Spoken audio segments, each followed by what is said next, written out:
practical application, and actual application of tools and techniques.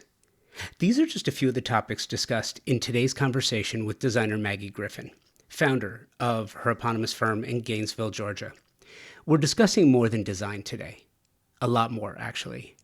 The changing landscape of the industry and staying ahead of the curve. Ugh, that pesky curve.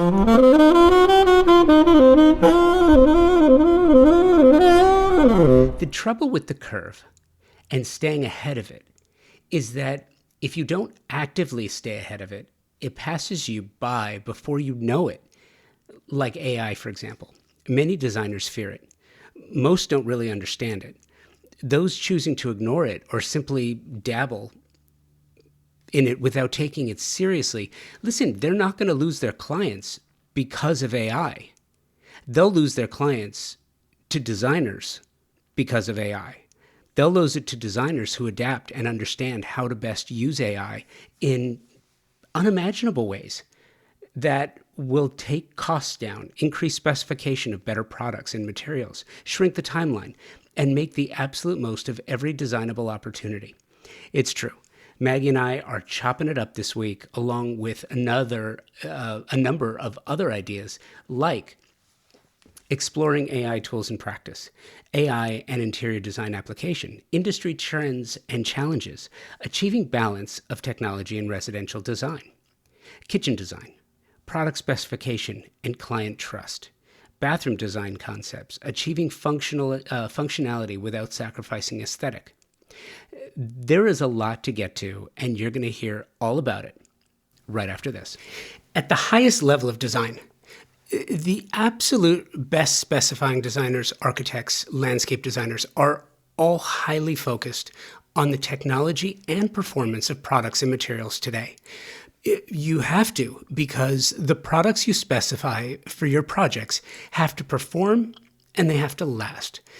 That's one of the reasons why I am so proud to be working with TimberTech.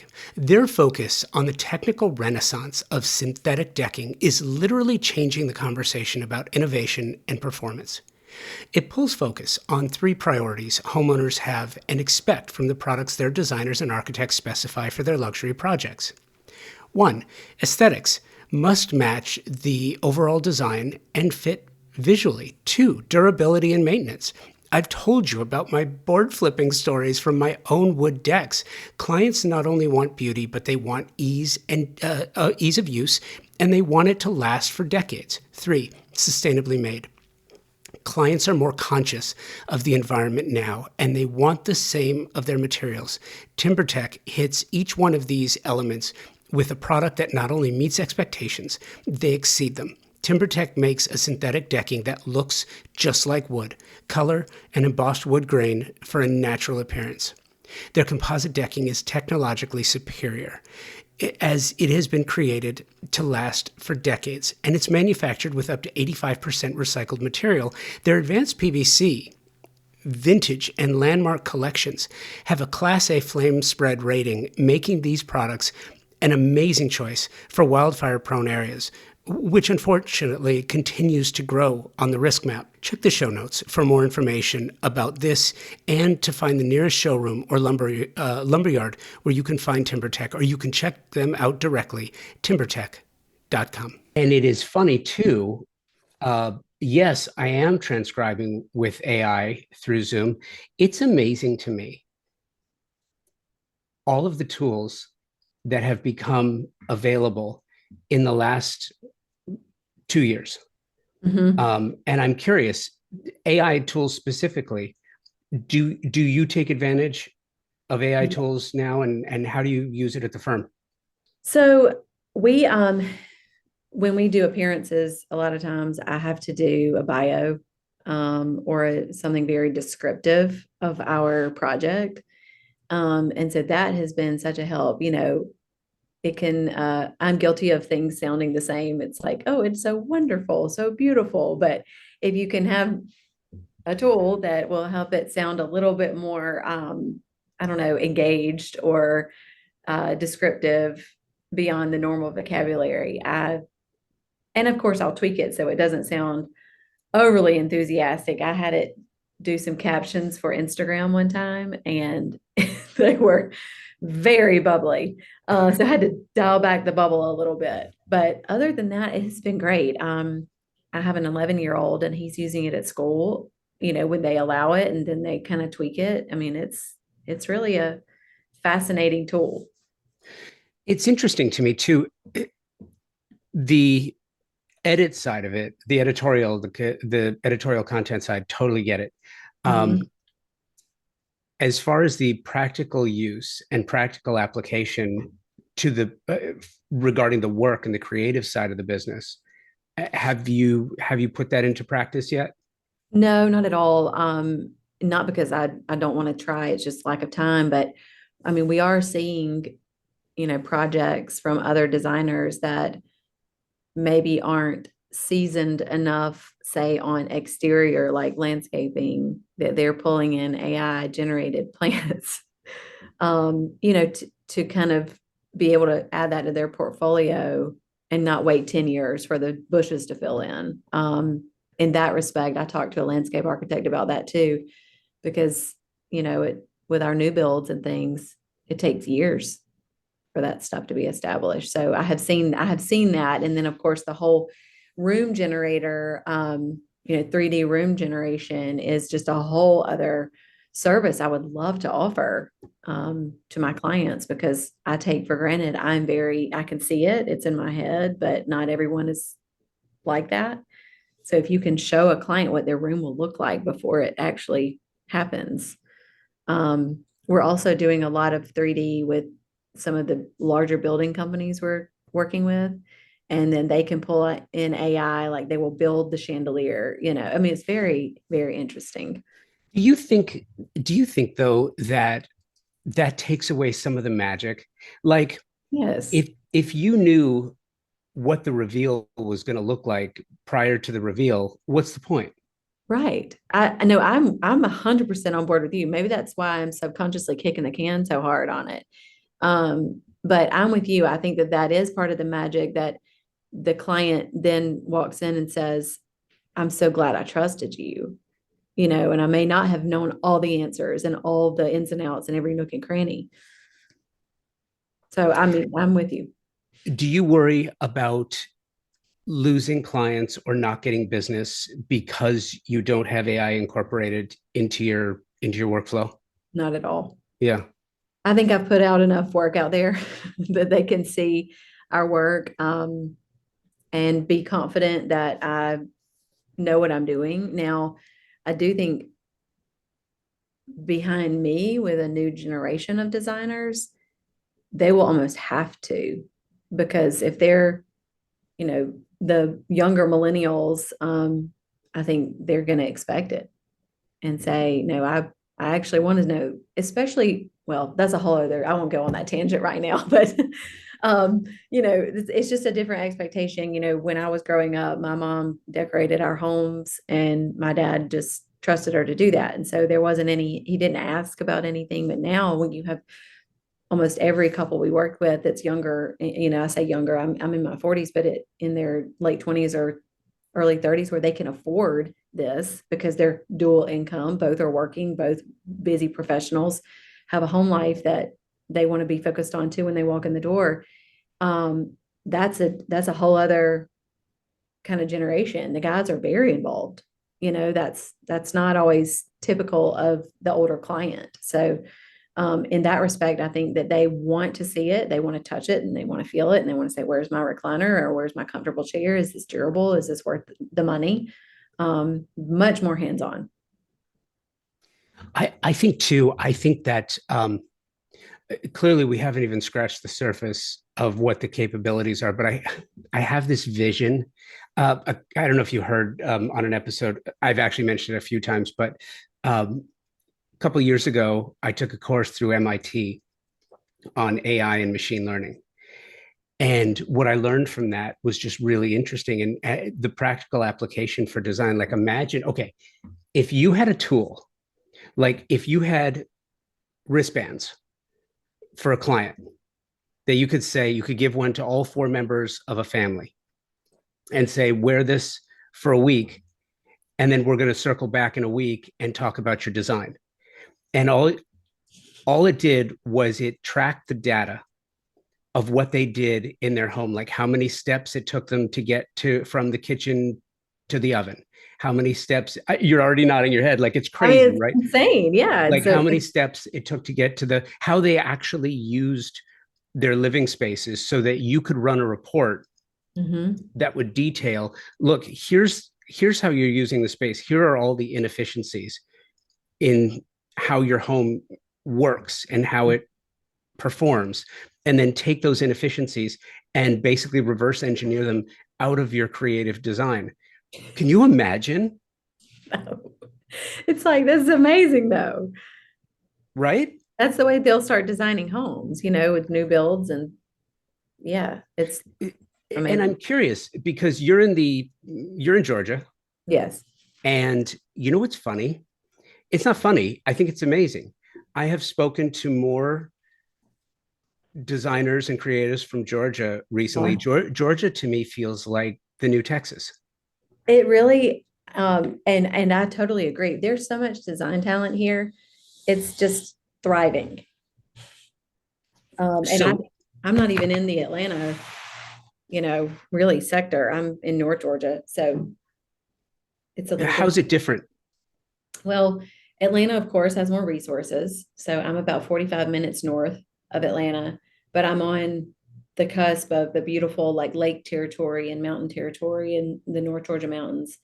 And so that's kind of our bread and butter, are those second homes. And so much happened post pandemic with people wanting to leave Atlanta. Of course, their rules were stricter at the time. Their public school system was, the kids weren't going to school for longer than some of the other rural areas where they were making different decisions. And so we had an influx of people in our area. But I have a toe in the water in the Atlanta design world, but it's what is happening there, though. There's so many more industry events and, like I mentioned, resources. And so just that kind of networking aspect. And it's just a bigger city. So being 45 minutes commute time from there, how do you stay connected? Well, a lot of our the lines that we work with out of Atlanta, they'll come to us because again, it's only 45 minutes and you're kind of going against traffic if you come up here, you're not in that morning rush hour. So they'll come here, see us, they bring us the new things, but we also go there quite a bit. So we do just kind of our shopping days is what we call it, just to stay fresh on kind of what's being offered that's new, going to our merchandise mart, going to our design center there. Um, and then, of course, I love collaboration, or not necessarily collaboration, but keeping in touch and building relationships with other designers in the Atlanta area, not competitive at all. It's about sharing experience, learning from each other, and connecting the dots too. If someone reaches out to us and says, I'm in Atlanta, I need a designer, I'm like, well, I can recommend somebody that's kind of more in your backyard than me, especially if timeline doesn't work out. And so that's also the beauty of social media, is it's instant. It's funny. That's the real purpose and use of social media, not the clients bringing you pictures or the influencers saying, here's what's so great about this. No. And if I sound snarky about it, I absolutely am. I've said this so many times. I hate social media. I really, really Mhm. do, because it kind of bastardizes the business a little bit, the creativity of design. It gives equal or greater voice to people who simply have a larger following as Right. opposed to those who are actually doing the work. Yeah, yeah, I totally agree. And we've had to kind of rein that in here as a firm, just to say to those clients who come in and, they start scrolling through their phone and we've had to say our job is actually not to take all those photos and implement that into your home and copy that. Like that's not, it's the punchy wallpaper that you see all over Pinterest or Instagram, or it's the fresh new color that everyone's raving about. Well, then what that looks like in 6 months is that's all you see on the Explorer is everyone's just copying. And so we've had to just say, hold on, we're going to give you your home, and then get the way you live incorporated in this. So yeah, it's really, we've had to have some serious talks about it. It, it's funny too to try to extricate the creative concept from social media in the conversations that you're having about design. But it's interesting too, because I feel like a lot of your work is you kind of have, I have found myself going back with some designers and talking about a signature style and a signature look. Not that you're locked into it, but because certain styles are becoming more prevalent. Like especially in Georgia. I mean, I don't live in Georgia. Tell me if I'm wrong, but it feels like traditional is really coming back Mm-hmm. in a big way, as opposed to the, that stark, cold, modern aesthetic. Modern is still out there, but I feel like traditional is really making a comeback. Yeah, I could not agree more. Traditional design is the root of my, I guess, my education growing up. You know, my mother's home, my grandmother's homes, um, our extended family. And so that was, the root and basis for me. And then along the way, it has become sort of, like you said, a resurgence in traditional design. But I think that has so much to do with sort of some bigger things that happened in our world too. The after post pandemic, I think there, at least for us, I don't want to speak for the country, but where we are, so many people want to have a home where they can all be together now versus uh, not having space for your whole family 6 years ago. I feel like now we're not that we're scared or worried, but you just sort of want to be prepared if this happens again. Do we have a spot where we can all be? Um, also, I think that because we were all at home for so long, that stark modern was lackluster. It wasn't inspiring. It wasn't warm and cozy. And now everyone wants that warm, fuzzy feeling. I think that also is kind of coming off the heels of a giant boom of everyone wanted open concept. Well, I never was on board with open concept. I understand the perks, I understand the pros. However, it did limit the warm, cozy feel. And, we deal with so many clients where we're really working with from the dirt of the project to the final outcome of the build.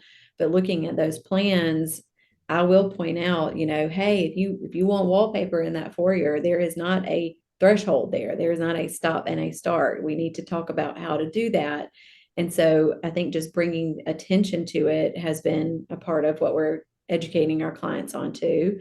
But in the South, there's such a beautiful part of generational design. Things get handed down here, it feels like more than maybe other areas.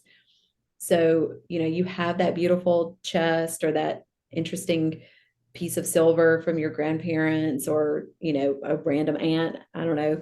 Or maybe you sourced it on your own. Maybe your family doesn't have those things. Maybe you go to the antique malls that are all over the South and you enjoy that kind of hunt to bring those pieces into your house. But I totally agree with you. It's about layering and coziness and bringing in your personality and things that look like you into your home versus walking into a showroom and just saying, I'll take it.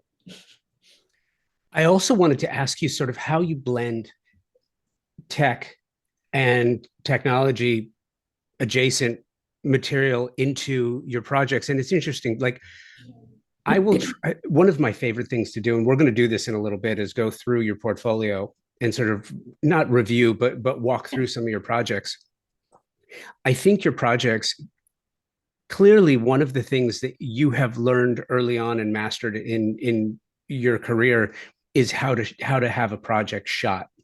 Your projects are beautifully shot. I'm sure this is not all of them, but the ones that you've chosen to focus on in the portfolio are beautifully shot. What's missing are TVs, security cameras. No, and by design, no pun intended. Yeah, yeah. I totally get that. At the same time, I can't imagine living in a disconnected world anymore. We have to be connected to some degree. You have to have until they make a if somebody could create a beautifully designed router I would love that. That would be amazing, wouldn't it? Like if we could just Oh my wallpaper gosh, our yeah. routers. That little antenna that has to point out. Yeah, the whole thing. But also because you have to have it too, because the appliance companies are just loading tech in like their cars. Mhm. How do you square that circle? How do you manage both sides of that equation? So, staying curious about those options is one of my favorite things. And because I have been blessed to be able to work on ground up new builds, I am kind of in the conversation of what is the most available, the most up to date available thing right now, whether it's an exhaust fan in a bathroom. I mean, we can all remember that high pitched whirring noise when one wasn't working correctly. Now they make a can light that's called a can fan that has a fan Mm. built into it. So it just looks like a regular recessed can. Okay. Kudos to whoever came up with that. Um, things like where to place some of those items too continues to be at the forefront of our discussions. Like if you have to have a separate exhaust fan, let's don't put it smack dab in the middle of the room. We can kind of tuck that behind a toilet and paint it the same color as the trim, and it's genius. No one even knows it's there. Um, Things like, for the router, if we have a beautiful built-in, then, obviously that can't be behind a solid wood door, but we put a beautiful piece of mesh there so that signal comes through. Or it's in a strategically placed niche that's not, on top of your TV console. The Samsung Art TV is arguably my favorite invention of the past 3 years. It's made, I'm like, what took them so long? It just looks so much better than, these big black boxes that we've had to contend with. Things like can lighting has become smaller and smaller, and it doesn't affect the output of the light. It just gets that much smaller and less noticeable. Things like battery powered lamps, there is a huge market for those now. And thankfully, the lighting companies are delivering because there may not be an outlet everywhere you would like to have a lamp. That has just been so wonderful. So, and then, staying on top of what's available through appliances is really one of my favorite things. So we get invited to go to the high-end showrooms for those education meetings, maybe once a year or every other year, to kind of see what is new. And then I, in turn, have that knowledge to pass on to my client to say, hey, if you're the one coming in on two wheels in the afternoons like me, let me show you how to preheat your oven from your phone. But I also am well aware that it still takes human operator to do those things. So I think there's a balance of too gadgety, too at your fingertips. But I do love that, now we don't have to have, I'll just say 10 years ago, if I had to tell the builder where the TV was going to go because we're running that core, it's behind the wall. And then God forbid you change your mind. Well, now it's just an outlet. So, it's just running off the signal, and also just, again, staying abreast to all of those things that I can tell my clients because they may not know any of this. The Sonos system for all of your music, that's just having a beautifully, strategically placed speaker in the places that you want that music in your home. And then it's just your app. And, we try to just stay on top of that, how to put, so many people, they don't even need an outlet by their bed anymore. They just need USB ports. So, it's just, everything being kind of touch or streamlined in general has been something that has been a great addition in the past 5 years. And it's one of those things too where it's in the planning and you talk about ground up. Do you find yourself working on more ground up or remodel, refurbish, redesign? Yeah, so we have 5 designers here at MGD, and I typically handle most of the new builds that are local And then we have projects kind of all over the country, actually, that everyone else is kind of in on too. And so, because I have been lucky enough to be a part of these ground up new builds, of these estate homes that will be able to house 3 generations for weekend or, long extended weekend visits, it has been so wonderful to learn about things that I can tell the client. And to your point, it is just about the planning. The beautiful images that you see on my portfolio are a smidgen of what we tackle here. Um, I had a 2.5 hour meeting with a builder this morning just on the cabinets, so planning those things is just my favorite part of it all. And then seeing it all come together. Um, but I also love during maybe what I call our decorating with clients, which is essentially you're working within the confines of the room itself and you make it beautiful. But being able to say, hey, we could, if you still want a lamp over there, hey, this is the option we can do. And you don't have to call that electrician anymore. It's battery powered or it's solar powered. Um, but being able to kind of talk through all of that. And I think it has uh, given confidence to a client in me in my work. How did you get started? Well, I started really with my watching my mom and my grandmothers just make things beautiful. And that was, from decorating to the tabletop to how they dressed, it was just something that they did. And then, of course, like most little girls, I had many doll houses. I had a playhouse outside. I had a Victorian dollhouse inside. I loved my Barbies. I was a child of the 80s. But as I will say, in so many ways, I feel like I've been setting up houses my whole life, whether that was for me or for my dolls or now for my clients.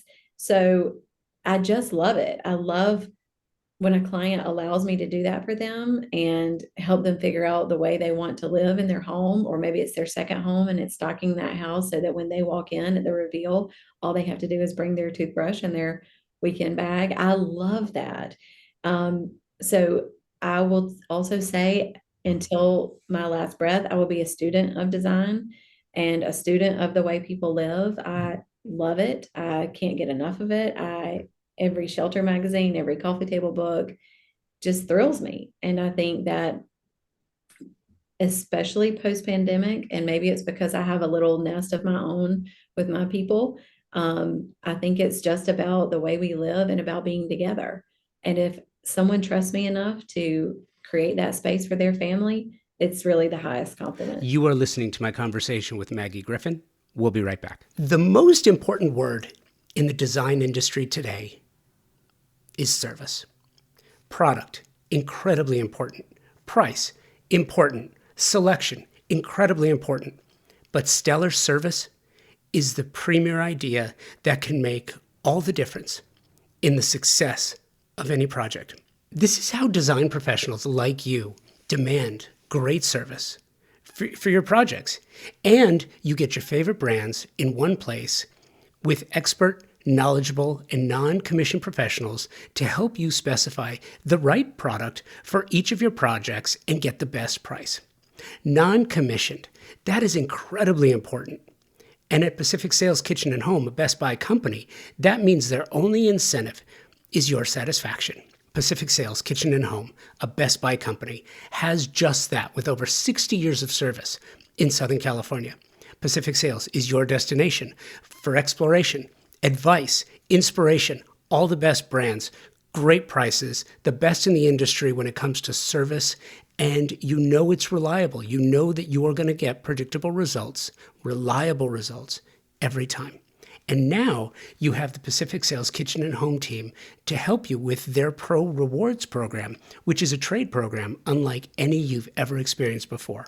Earn 3% in Best Buy e-gift cards or 2.5% in a reward check for every qualified and delivered sale, in addition to special trade pricing, exclusive offers, access to exclusive special events, and so much more that I can't even begin to try and list it all here.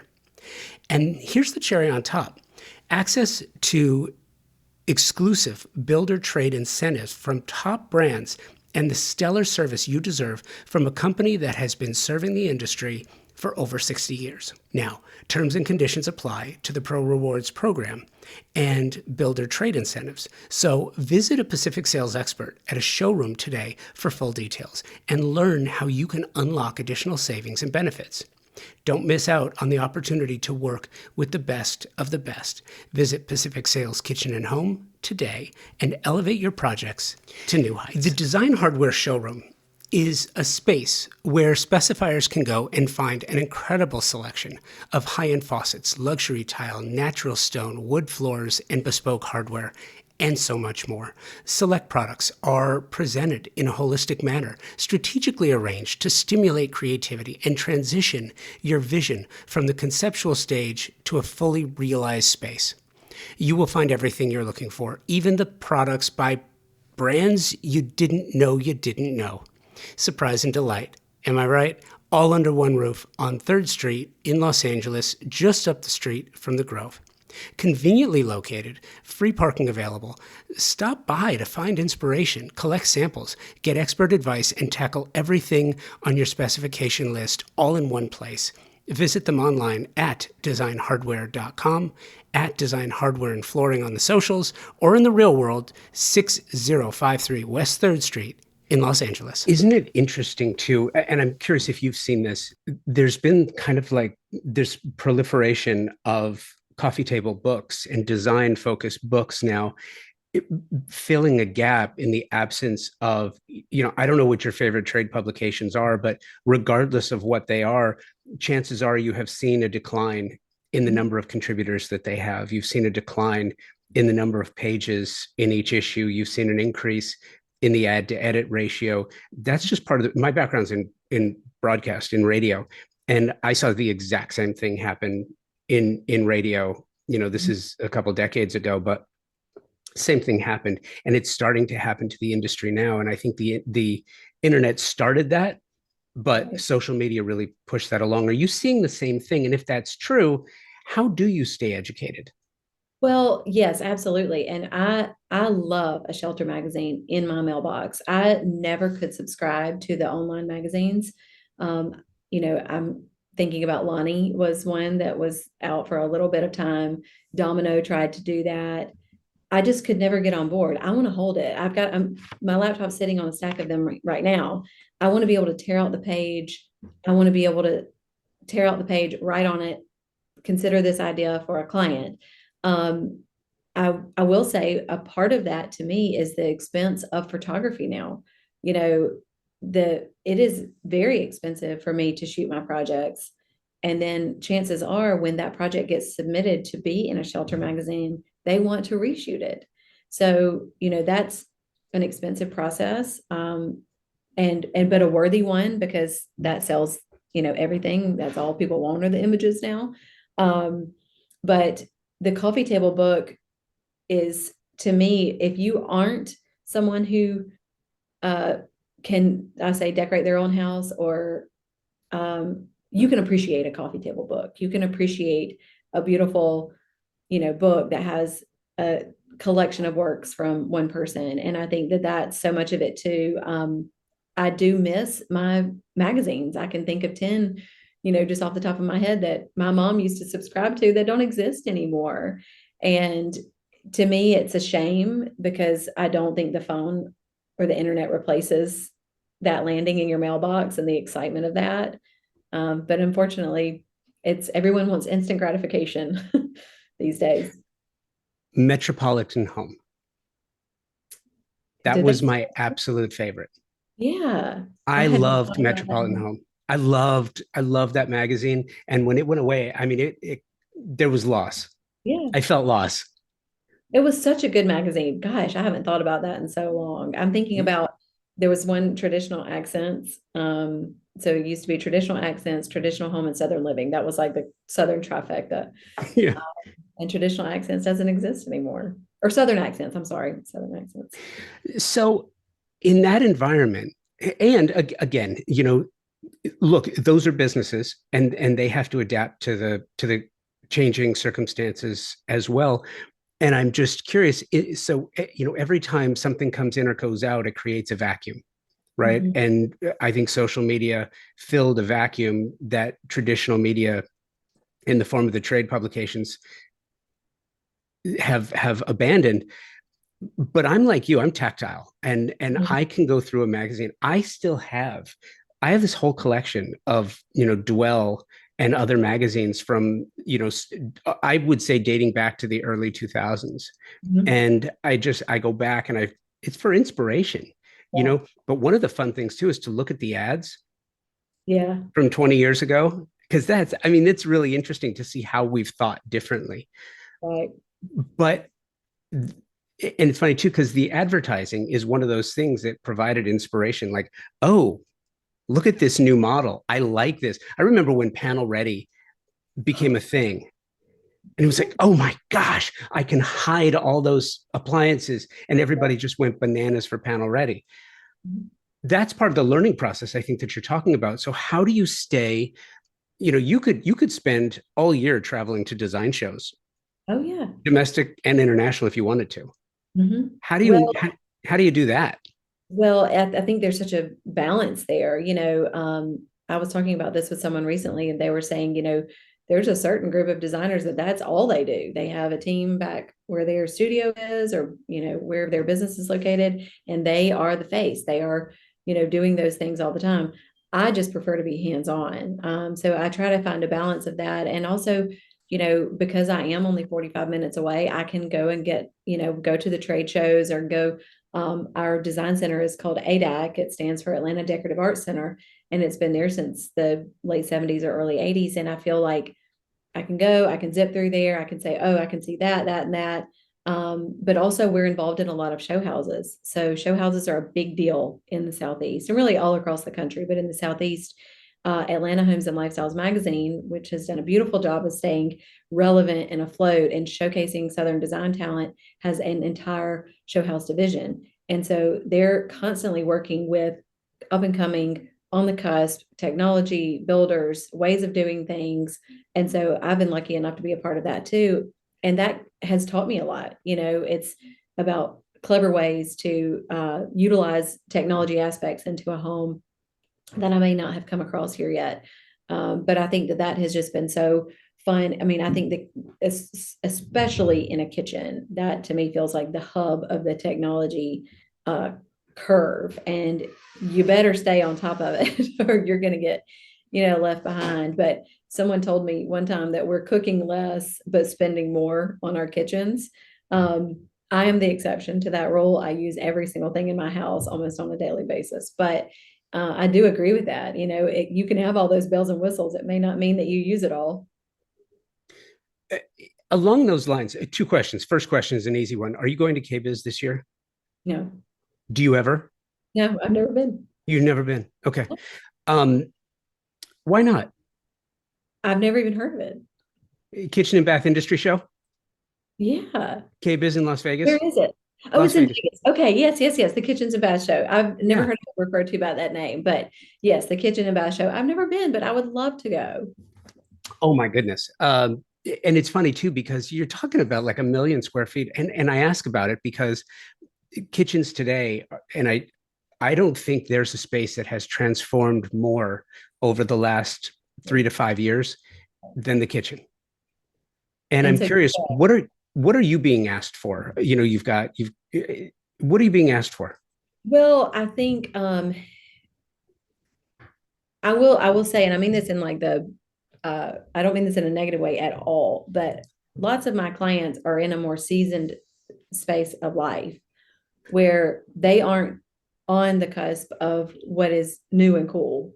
Um, and that's because they have been building businesses and been building families and all of those things. So I don't know that I'm necessarily being asked for a whole lot. I have just had the luxury of being able to say, let me tell you what's great with this. So, we have a incredible Wolf Sub-Zero showroom in Atlanta that we have a great working relationship with, and we will do twice a year with them to kind of just make sure we're up to date on what they're offering. But also with our big and small appliance vendors in the Southeast, I love hearing what they're saying, hey, we're getting this feedback on this great new dishwasher, and it may be something I've never even heard of. But now I feel like if I go to the kitchen and bath show in Vegas, I may not, I may need to be there for weeks. I would be so excited for that. Well, it's a 3 day show, but Okay. it's the funniest thing too, because you have some people. It's like High Point. So Mhm. I've never been to High Point. It's on my list of things to do. I'm not a designer, so it's Yeah. not critical for me to go to High Point, but I really, really want to go because I think it's amazing, and I would love to experience it. But KBiz is partnered with the with IBS, which is the industry builder show. So you have the construction side Mhm. on one half, and then the design side on the other, and you've got 1 million square feet of walking space. It's really amazing. Yeah.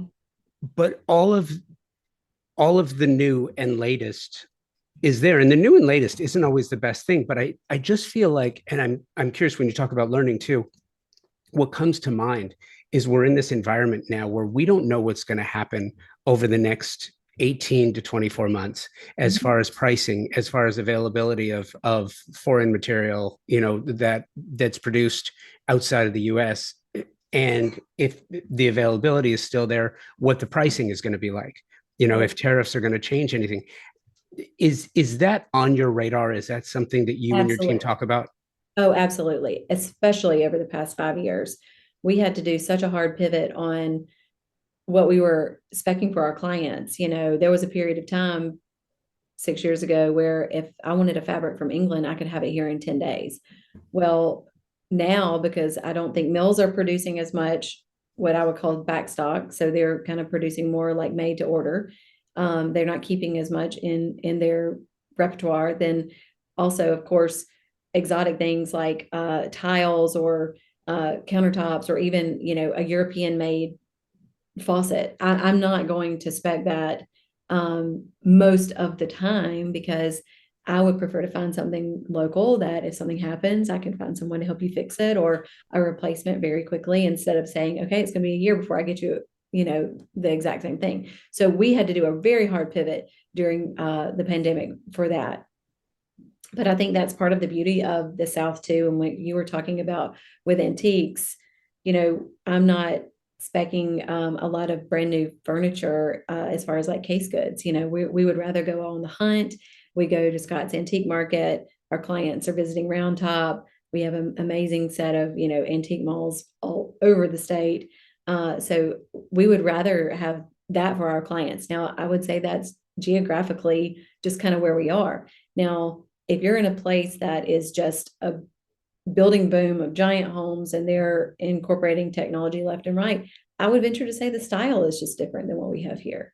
It's our traditional homes may not be conducive to a lot of these newer and kind of fancier things. It may just be a different style in general, but we can work with our builders and our clients on saying, like, what's our happy medium here on incorporating those things, but also keeping that really traditional, warm, fuzzy look that they love.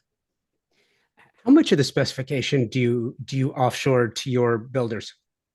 So I help pick everything in a home. Well, I pick everything with the client and the builder. So we'll sit down, we'll go through, what are the exterior finishes? What are the building materials we're going to be using? How can we, maybe it's specified for something that was a little bit more expensive, and let's find a more economical alternative. I don't want to say cheaper, but kind of finding that balance with the client on helping them and being their voice, like being their advocate, to say, no, no, no, that's not actually what she's saying she wants. Like, this is kind of what we had more in mind. But we also work with the architects from the beginning. So we kind of have that style established really from the get-go.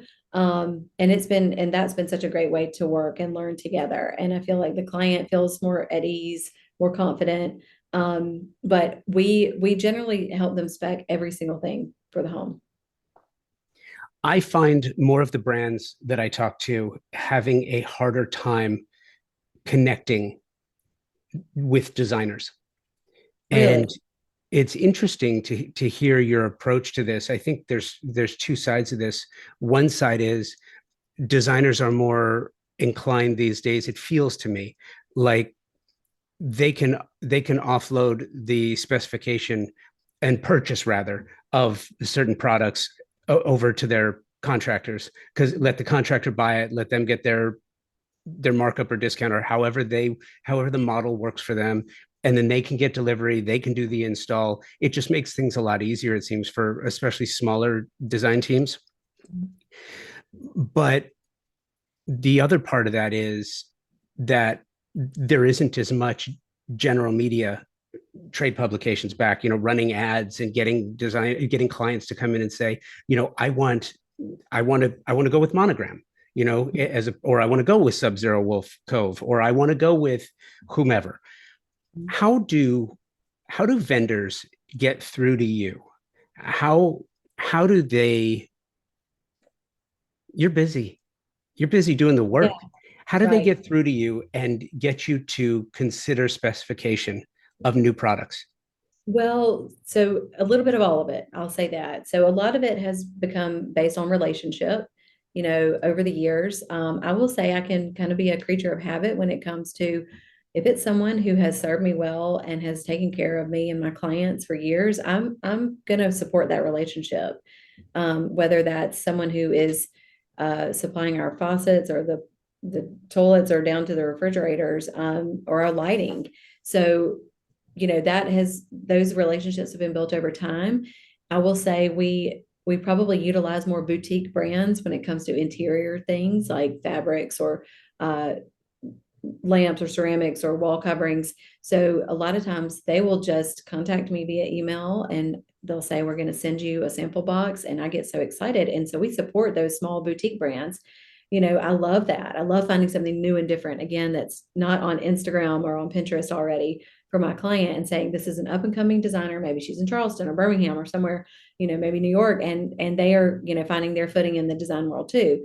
Um, as far as the larger big box companies that we utilize for the finishes, we do help our clients select those things, and then it's the contractor's job to implement that. So, and every contractor works differently, but we have found that's the most streamlined because they're kind of in charge of the overall budget. We're not there helping our clients balance every penny when it comes to a shingle on the roof down to like the framing package. I can help guide on that when I see a line item that is too much or not enough. And generally it's not enough. But my builders also know I'm not the person that's going to spec the most exotic thing, because I want there to be some money left over for us to do pretty things like wallpapers like that are behind me, and furniture for my clients to sit on. So if we use it all in the build, that's not good for anybody. But it's really been more about relationship. And if it's a contractor that I love and work with really well, because most of my contractors I have worked with multiple times, which is a compliment to both of us. A lot of contractors run when they hear the word interior designer. Unfortunately, ours have always been sweet to us. And they'll, tell me too, hey, this is a great source for that. They're, taking care of people, they're looking after, they install it, so it's about those relationships. And if you tell me if it's someone I trust and they have had a great success with it, then that's really the best way to sell it to me. That's good advice. That's a great tip, and I think that's not necessarily followed as much anymore. I think people are starting to realize now that design design is not a product business per se, and I think it's always been thought of as a product business, but it's a service business. It's a Mhm. service industry. The Mhm. service is what makes the products sell. I mean, that's how you get them installed in the home. It's all about service, and I think people are realizing that more and more now. Wouldn't you say? Oh, absolutely. And I'll Yeah, tell you too, I feel like as the owner of Maggie Griffin Design and the lead designer, I'm actually in sales. yeah, I'm there to sell it to the client, and then we as a team implement those things, to bring the greater picture all together. But you're exactly right. There's somebody has got to be kind of in a little bit of a lot of it, but it is definitely a service that we are providing, and it is a luxury service. I feel very grateful to be a part of it, but I also know that it is a luxury. yeah. Um, One of the things, and I mentioned this earlier, is going through your portfolio and looking at some of your projects. I absolutely love doing it. I really enjoy it. Just taking these walks through the work, I think gets to sort of the connectivity between who you are and what we've talked about as far as a designer, and seeing it in real life. And yes, for those who have listened to the show a while, you know that this is a podcast. So go to the show notes, and there is a link to Maggie Griffin Design, and click on the portfolio page. Actually, you don't even have to. We're going to start with the latest project that you have on the front. One of the things that I really do love about your work in the presentation is, and I don't know if you ever went to fashion school for merchandising, but your merchandising of your work is absolutely exceptional. The presentation is exceptional. I mean, looking at the latest project, what is it? Linger Longer Like Home. Mhm. Say that 10 times fast. Yeah. I really do. I love the way you styled it, and just going down to the dining room. I mean, it must have taken hours just to style this dining room. Oh, it's beautiful tabletop. Yeah, I feel like, you know, I remember my mom being on a tour of homes one time, and she and I were working our booty off to get her house ready. And I said, Mom, don't you just want to go to bed? And she said, I just want people to come and think they've seen something. I want to give them something to see. And I'm like, I got it. And we were just dead dog tired after working. We had handmade garland that was like 40 feet long, and we were just doing all the things, and we had spray paint out and bows and ribbons and everything else. And I feel the same way. I could take a photo of the room and show you the room, the context or whatever, or I could take the time to set the table and hopefully inspire you. And if you want to do it yourself, it's right there as the inspiration, or you can call me. But I feel like that is what I want. Is like anyone can kind of say, okay, that color, that wallpaper, but when you can show how the room would be used by the people that love that family the most, and treat your guests to something that hopefully they'll remember for a really long time, like setting a beautiful table or showing how the kitchen can be, you know, styled and ready for a gathering. I love that. And we do take a lot of time to style our shoots. We primarily work with a photographer, Brian Beater, who I met through Ballard Designs, and he has just made our work shine. If our client happens to be there the day of photography, then they'll look at the image on his computer and they'll say, "That's my house." And I'm like, "It's your house." But thank you for those compliments. There a lot goes into it, as I know that you know, but I think that it can be a bit taken for granted, the work that actually goes into all of those images that we are inundated by. For sure. But staying in the dining room for a minute and recognizing your love of wallpaper, I want to talk about the wallpaper a little bit. And I get it, it's a lake house, but what's up with the fish? Well, the client loves any kind of animal. So Okay. the client loves any kind of animal, and we loved the colors. And then there was a little bit of a play on the mural having kind of the water scene, and then the fish, living on top of the water scene. So, but the client, you'll see through all the photos, there's dogs, there's birds, there's fish, there's ducks, pheasants. She just loves animals. One of the things too, and earlier we were talking about design style and having a signature style. And I think that there's a difference between having a style that you go back to every single time. There are those designers out there, some are incredibly famous, who have a very distinct style, and every project you see is exactly the same, just a little different, right?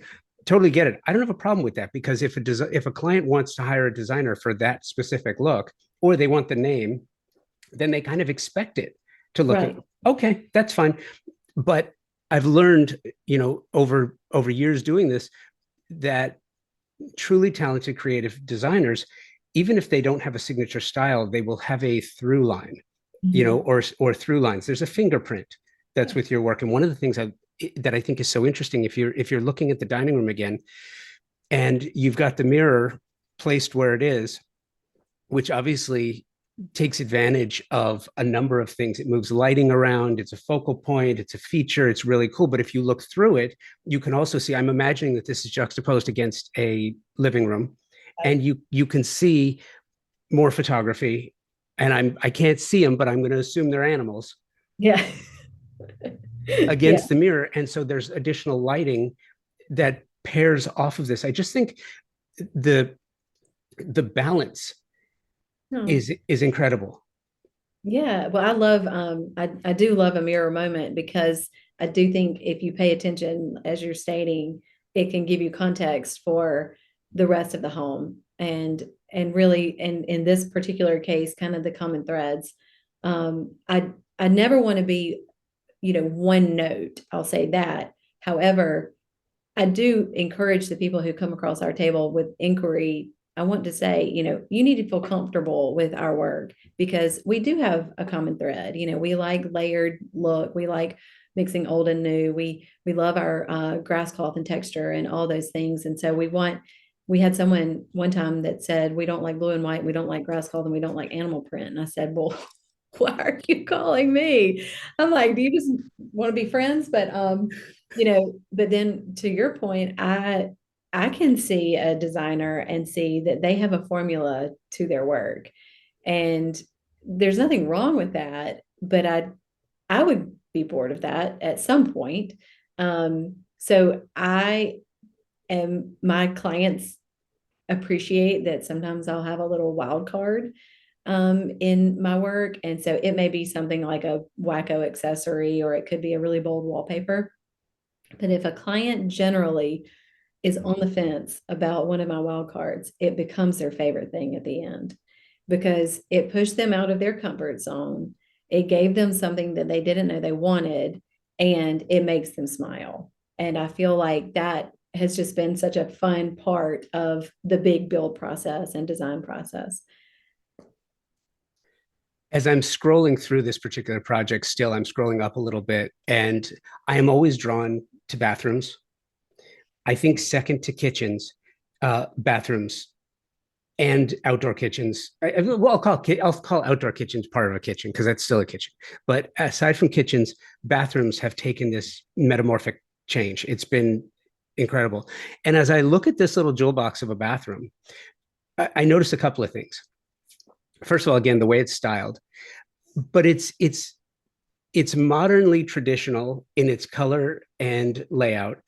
And I've been working with Thermosol is a partner sponsor of the show, and I've been working with them. I've been out to their factory in Round Rock, Texas. So I always look for steam showers. Uh-huh. I love steam showers. I Yeah. kind of feel like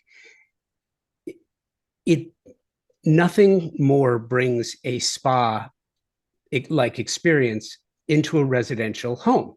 Mhm. And the moment I see the transom and the moment I see some other things, I'm like, oh, she put steam here. Was that is that one of those things that you like to incorporate into your projects, or was this a client request? A little bit of both. So this particular family, he is a retired professional athlete. So he has a little bit of a checklist of things with steam shower is one of the things that he has found beneficial in all of their homes over the years.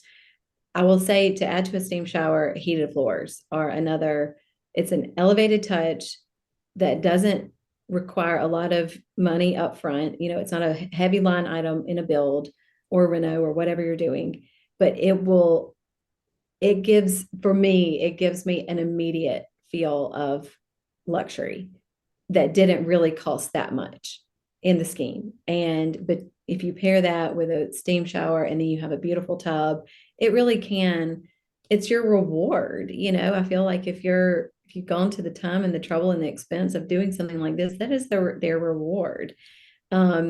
We spend a lot of time on kind of habits, talking through that with clients. And that's something when we go to the plumbing showroom, those are important details. If you need a steam shower and then you also want, in addition to that, say a rain head, two wall mount shower heads, side sprays, Well, that requires a lot of extra plumbing.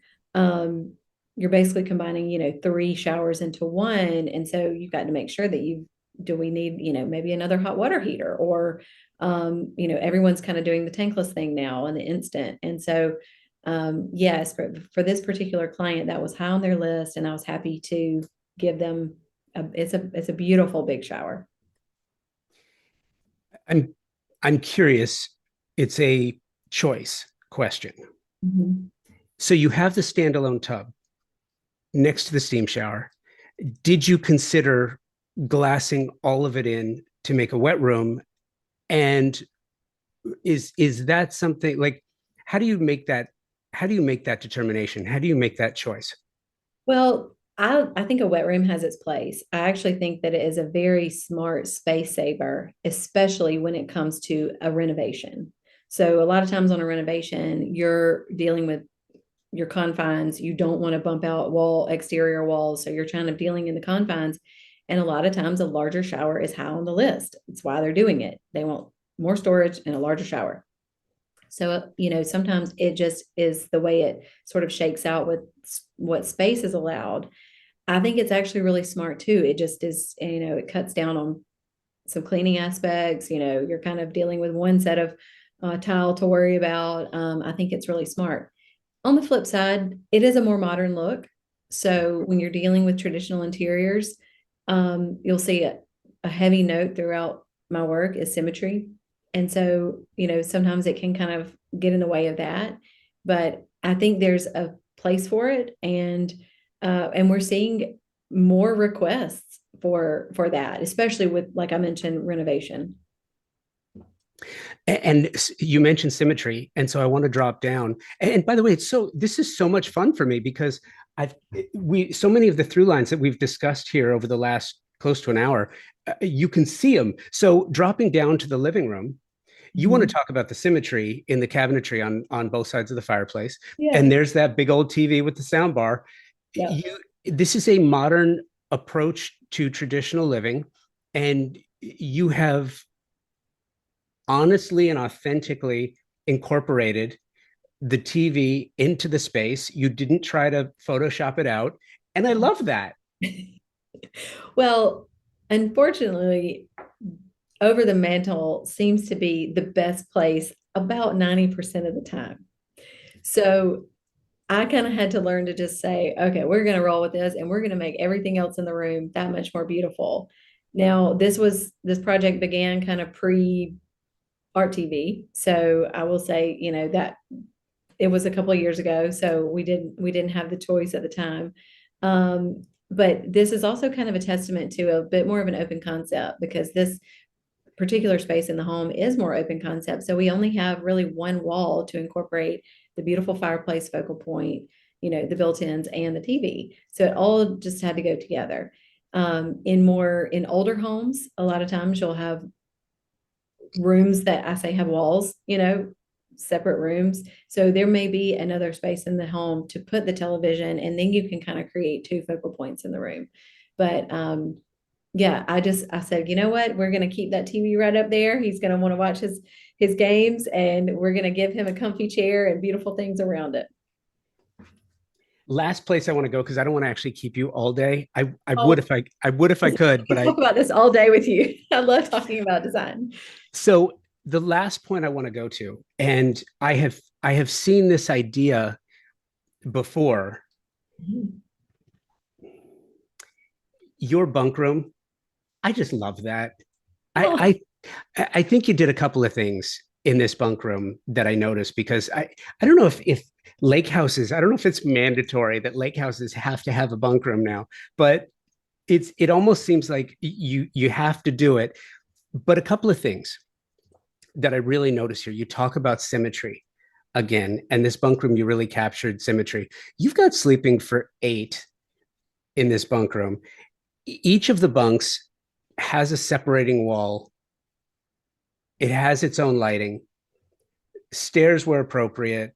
It almost reminds me of a railroad sleeping car, oh yeah. which is cozy but appropriate for the space. I just was this designed from the very beginning Was this an afterthought? Was this like, we need to do it, we'll find the space eventually, or was this designed from the beginning? Oh yeah. So I will say bunk rooms photograph really well. So if you're, they're because they're so whimsical and they remind us all of like our childhood and they're just charming. And this one in particular, the family has a son and a daughter. And so they kind of wanted them to be able, and it is a weekend home, to bring friends to the lake and to have a space for them to kind of, for lack of a better word, crash. So this is kind of the boys area. I love incorporating red, white, and blue, for boy space, especially at the lake. It just always feels appropriate. But this was on the plans from the get-go. And the homeowner really let me tweak and work with, some very the beautiful color on the walls. I love that shade. It just makes it feel that much more special and, not your basic white. The bedding is crisp and clean. It's easy to me. People can be a bit afraid of white bedding or white linens, but it's the only thing you can bleach and it looks great again. So I say with boys, it feels really smart. And then it also has the doors that can essentially close to give it a little bit of a separate space so that if you do have that one that wants to go to bed a little earlier than everyone else or gets up earlier, then there's room for everyone to be able to sleep in and have a little bit of privacy. I love that. And you know what the other part about this particular bunk room? It is not overly designed. It's not overly stimulating. It's very calm. It's a sleeping It's dorm. utility. Yeah, Yeah, yeah, yeah. I No, agree. no TVs. No It's TVs. it's it's got a functional. I love that. I love this whole. If I had a lake house, this is exactly what I would want it to look like. It's amazing. Love Well, it. thank you so much. It is. It's a comfortable space, and they really have loved using it. The builder on the lake house this is the way I met him is through them, and now he and I have a great working relationship and a friendship. So I'm grateful for those things. The clients were friends. They, and I love that she'll text me when they walk in the door and say, "We love it just as much today as we did the first day we came." That's awesome. I love that. Maggie, this was so much fun. Thank you so much. What a So much treat fun. and I love a this. pleasure. Thank you for coming on. Thank you for doing this. I loved our chat. Me too. Let's do it again. Thank you, Maggie. I so enjoyed this. Thank you to my incredible partner sponsors, TimberTech, Pacific Sales, and Design Hardware. Amazing companies and great friends to the trade. So please give them an opportunity for your next project. Thank you for listening, subscribing to the show, and sharing with your colleagues who you think might be interested. If not already subscribing, please consider doing so that you receive every new episode automatically to your podcast feed. Please keep those emails coming, convobydesign@outlook.com, and follow along on the conversation on Instagram at convobydesign with an X. Until next week, thank you for sharing this time together. Until the next episode, be well, stay focused, and now more than ever, try to rise above the chaos.